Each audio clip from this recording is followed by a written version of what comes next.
In this video presentation, what we're going to do is we're going to learn how to cancel a financial transaction for a customer.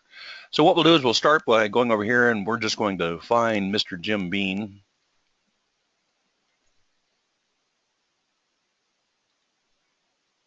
And we'll bring up Mr. Jim Bean, and then what we'll do is we'll go over to his billing section. So here's the billing section, and we'll click on the billing section, and then we want to look. These are all of his invoices, of course, but we're going to be looking for transactions, specific financial transactions. There's nothing in this box right here, but it really is kind of a hidden gem right there. That's where all the financial transactions are located. Sometimes, depending on how many financial transactions there are, you might discover that it takes for just a probably as much as a half a minute for it to show up. But once it shows up, it gives you all kinds of important information. Anything that has to do with a closed invoice cannot be voided. So you ought to consider that when you're avoiding your transactions. I'm just going to show all of the transactions for this particular customer.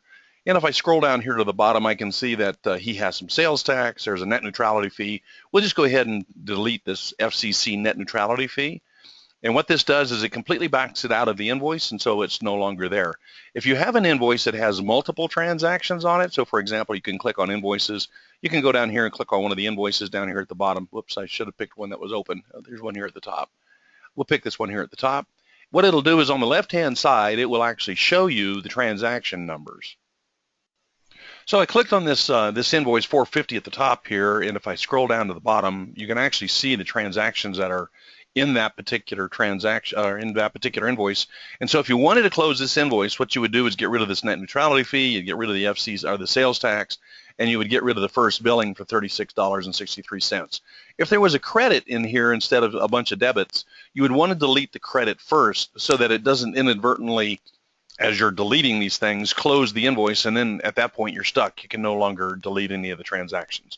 Once again, the only transactions that you can delete are those associated with an open invoice.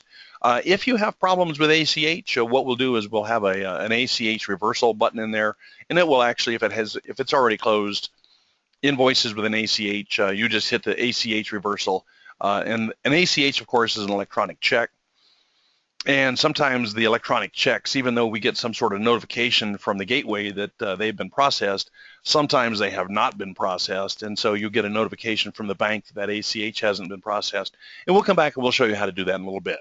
So thank you much. Have a good morning. Bye.